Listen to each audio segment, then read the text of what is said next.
বাতিল না হয় আমরা আমির তো ইনশাল্লাহ আন্দোলন করবো আমাদের বুজুর্গদের, আমাদের দেশের সুশৃঙ্খল নাগরিক তথা দেশের বুদ্ধিজীবীদের পরামর্শ অনুযায়ী আমরা আমির তো সংগ্রাম করতে আমরা প্রস্তুত আছি না। আমরা ভয় করি এবং আল্লাহকে, আমরা কখনো ভয় করি না সরকারকে, কখনো।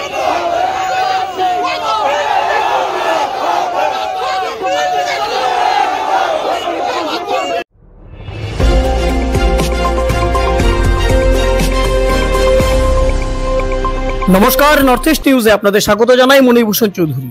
ওয়াকফ বিল প্রত্যাহারের দাবিতে মিছিল ও বিক্ষোভ সমাবেশে রবিবার দুপুরে উত্তাল হয়ে ওঠে সোনাই বিধানসভার ধনেহরি এলাকা। ইসলামিক শিশু কল্যাণ সংস্থার উদ্যোগে এদিন ধনেহরি ঈদগাহে বিভিন্ন মসজিদ মাদ্রাসা পড়ুয়া শতাধিক যুবক সমবেত হয়ে বেলা 11টা নাগাদ প্লে কার্ড হাতে নিয়ে স্লোগান সহকারে মিছিলে পা মেলান। মিছিলটি কিছুক্ষণ যাওয়ার পর পুলিশ ও সিআরপিএফ এর বাধার মুখে পড়ে আয়োজকরা ধনেহরিতে মাথায় বিক্ষোভ সমাবেশ শেষ করতে বাধ্য হন। এখানে ইনসার্টে আপনারা পুলিশকে এবং সিআরপিএফ এর অনেককে আপনারা দেখতে পাচ্ছেন। বিক্ষোভ সমাবেশে মৌলানা নজির হোসেন মজুমদার, মাসুম বরভুইয়া, রশিদ লস্কর, ভুট্টু বরভুইয়া প্রমুখেরা প্রধানমন্ত্রী নরেন্দ্র মোদী সরকারের সমালোচনা করে বলেন, স্বাধীনতার পূর্ব থেকে মসজিদ, মাদ্রাসা, কবরস্থান, মাজার, ঈদগাহের জমি ওয়াকফ সম্পত্তি হিসেবে পরিগণিত হয়ে আসছে। মুসলিমদের এই সম্পত্তি ওয়াকফ বোর্ড দ্বারা পরিচালিত হয়ে আসছে। ওয়াকফ বোর্ডের সম্পত্তি মুসলিমদের হাতে ছিল, কিন্তু বিজেপি সরকার তাকে আইনে পরিণত করে রাষ্ট্রপতির সই সাবুত নিয়ে নেয়। সংবিধানকে রক্ষা করে বৃহত্তর মুসলিম সমাজ নিরুপায় হয়ে গণতান্ত্রিকভাবে আন্দোলন চালিয়ে যাচ্ছে বলে এদিনে বক্তারা জানান। সমাবেশে বিভিন্ন বক্তার তীব্র ক্ষোভ ঝরে পড়ে। তারা বলেন, ধর্মীয় ভাবাবেগে হস্তক্ষেপের এই আন্দোলন সারা দেশে ছড়িয়ে পড়বে।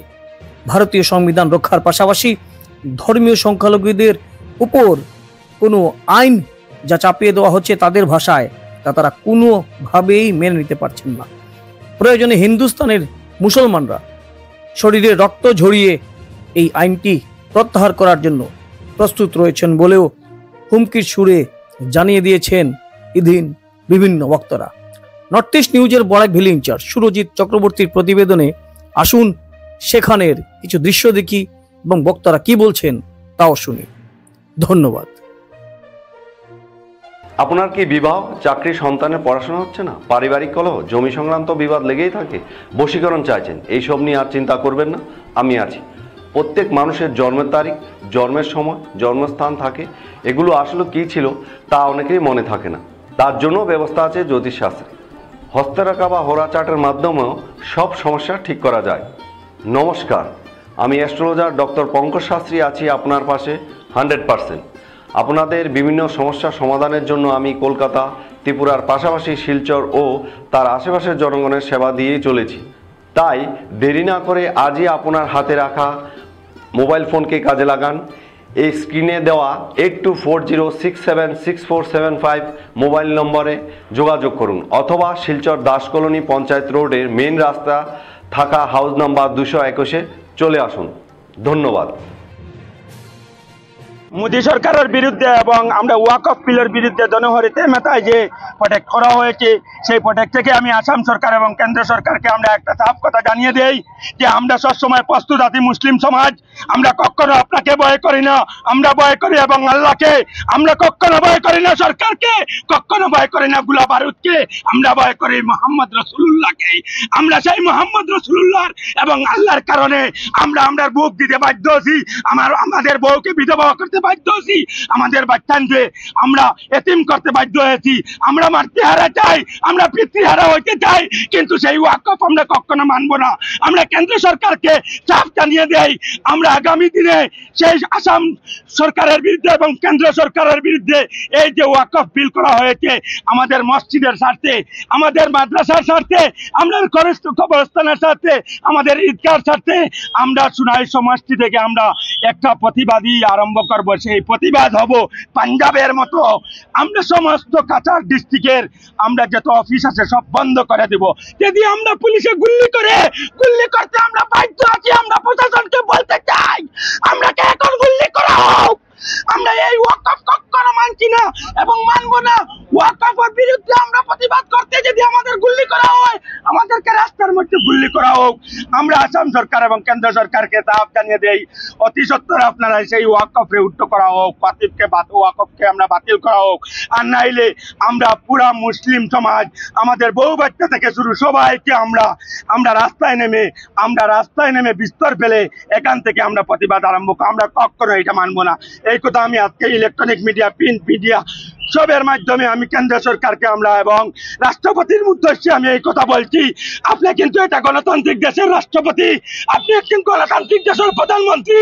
ডাক্তার বি আম্বেদকর যেভাবে নিরপেক্ষভাবে একটা সংবিধান লিখেছেন, সেই সংবিধানে স্পষ্টভাবে লেখা আছে যে কথাটা কেউ অধিকার করব করা হবে না। কি আপনার ঘর কিংবা প্রতিষ্ঠানকে সুন্দর করে গড়ে তুলতে চাইছেন আর সাথে চাইছেন ভালো ও সুলভ মূল্যে প্রয়োজনীয় সামগ্রী ক্রয় করতে? তাহলে দ্বিতীয়বার না ভেবে আজই চলে আসুন শিলচরের দাসকলোনিতে অবস্থিত ঋতুরাজ ট্রেডিং কোম্পানি অথবা সোনাই রোডের খালেদ ভবনের বিপরীতে বাইক সেন্টারের পাশে সমীক্ষা ট্রেডিং কোম্পানি।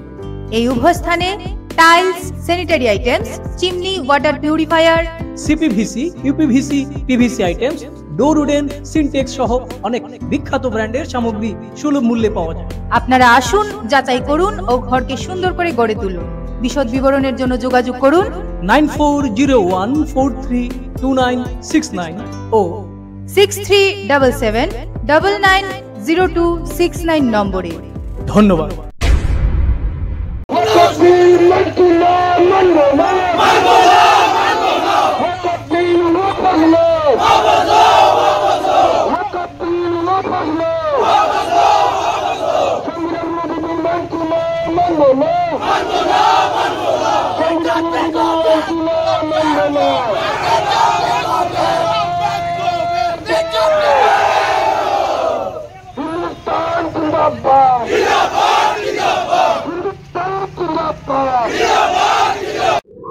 দেখুন, প্রশাসন বাধা দিয়েছে, যার জন্য আমরা মর্মাহত। আমরা খুবই দুঃখিত, যেহেতু আমরা জানি এই বিলের জন্য শুধু মুসলিমরা যে আন্দোলন করছে এমন কথা নয়। আমরা দেখতে পেয়েছি পার্লামেন্টে +200+ এমপি, অন্যান্য ধর্মাবলম্বীরা, ওনারাও এই বিলকে অপোজ করেছেন। আজকে ভারতের জন্য একটি কালো দিন, ইন্ডিয়ান হিস্টোরির জন্য একটু কালো দিন। কারণ মুসলমানদের আল্লাহর নামে উৎসর্গিত যেগুলা সম্পদ, যেগুলা দান, এইগুলাতে সরকার হস্তক্ষেপ করতে চাচ্ছে, যেটা আমরা কোনো অবস্থায় মেনে নিতে পারছি না। আমরা ভারত সরকারকে আমরা দাবি জানাচ্ছি অবিলম্বে এই বিলটি প্রত্যাহার করার জন্য। যেভাবে লোকসভায়, রাজ্যসভায় বিলটি পাস হয়েছে, কিন্তু স্ট্রংলি তা কন্ডেম করা হয়েছে, কিন্তু সরকার কোনো কথা শুনেনি। আজকে অল ইন্ডিয়া মুসলিম পার্সোনাল ল বোর্ড সর্বভারতীয় স্তরে গণতান্ত্রিক পদ্ধতিতে শান্তিভাবে আন্দোলনের ডাক দিয়েছে, যেটাকে আমরা সমর্থন করি। শুধু মুসলমানরা সমর্থন করছেন বললে ভুল হবে, জাতি, ধর্ম, বর্ণ নির্বিশেষে সবাই এই বিলের অপোজ করছেন। ইনশাআল্লাহ আমরাও এই বিলের অপোজ করব। তৎসঙ্গে সরকারের কাছে আমরা রিকোয়েস্ট করব, সারে জাহাঁ সে আচ্ছা হিন্দুস্তান হামারা, সারে জাহাঁ সে আচ্ছা হিন্দুস্তান হামারা। আল্লামা ইকবাল বলেন সারে জাহাঁ সে আচ্ছা হিন্দুস্তান হামারা। আমরা এই দেশের বাইজ্জত নাগরিক, আমরা জাতি, ধর্ম, বর্ণ নির্বিশেষে সবাই শান্তিতে বসবাস করতে চাই। আমরা আন্দোলন করতে চাই না, আমরা বাইজ্জত আমাদের ধর্ম পালন করতে চাই। সরকার যেন আমাদের ধর্মীয় অ্যাক্টিভিটিসে যেন হস্তক্ষেপ না করে, তার জন্য সরকারের প্রতি আমাদের দাবি রইল। যদি আপনাদের এই বিলটা বাতিল না হয়, আপনাদের পরবর্তীতে কি হবে? যদি বাতিল না হয়, আমরা আমৃত্যু ইনশাআল্লাহ আন্দোলন করব। আমাদের বুজুর্গদের, আমাদের দেশের সুশৃঙ্খল নাগরিক তথা দেশের বুদ্ধিজীবীদের পরামর্শ অনুযায়ী আমরা আমৃত্যু সংগ্রাম করতে আমরা প্রস্তুত আছি। আসি না।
আজকে আমরা বৃহত্তর সোনাই এলাকার এই প্রত্যন্ত দনহরি অঞ্চল তথা দনহরি অঞ্চলের পার্শ্ববর্তী এলাকা থেকে আমরা ওয়াকফ অ্যামেন্ডমেন্ট বিল 2025 যেটা সংসদে পাশ হয়েছে সেই বিলের বিরুদ্ধে, যেটা অসাংবিধানিক, যেটা বিভিন্ন আইন এক্সপার্ট মতে অসাংবিধানিক, সেই অসাংবিধানিক বিলের বিরুদ্ধে আজকে এই এলাকার জনগণ ধর্ম নিরপেক্ষভাবে, ধর্মে, জাতি, ধর্ম, বর্ণ নির্বিশেষে এখানে এক হয়ে আমরা একটা আমরা আমাদের প্রোটেস্ট স্টেজ করতেছি। আমরা সরকারের কাছে শান্তিপূর্ণভাবে গণতান্ত্রিক পদ্ধতিতে এই বার্তা দিতে চাই যে সংবিধান বিরোধী এই বিলকে আমরা ভারতবাসী কোনো অবস্থায় মেনে নিতে পারছি না। আমরা সংবিধান রক্ষার্থে প্রয়োজনে আমাদের রক্ত ঝরাবো, আমাদের প্রশাসনিক বাধা আসুক বা বিভিন্ন যে বাধা আসুক সেই বাধাকে টপকে আমরা সংবিধান রক্ষা করব, আমরা আমাদের অধিকার সাব্যস্ত করব। আমরা অধিকার সাব্যস্ত করতে এক ইঞ্চি পিছু পা উঠবো না। আমরা ভারতকে সুরক্ষিত করব, আমরা এই দেশের সংবিধানকে সুরক্ষিত করব, আমাদের রক্তবিন্দুতে সংবিধানকে বাঁচাবো, আমরা দেশকে বাঁচাবো। সেই বার্তা আমরা ভারত সরকারকে দিতে চাই। আমরা কোনো স্বৈরতান্ত্রিক শাসন মেনে নিতে পারবো না। আমরা গণতান্ত্রিক পদ্ধতিতে এই দেশে বাঁচতে চাই, আমাদের অধিকার নিয়ে এই দেশে বাঁচতে চাই। সেই বার্তা দিতে আজকে এই অঞ্চলের যুবক, বৃদ্ধ, আবাল বনিতা সবাই এক হয়েছেন এই উদ্দেশ্যে, যাতে আমরা এই দেশকে রক্ষা করতে পারি, সংবিধানকে রক্ষা করতে পারি, আমাদের অধিকারকে সাব্যস্ত করতে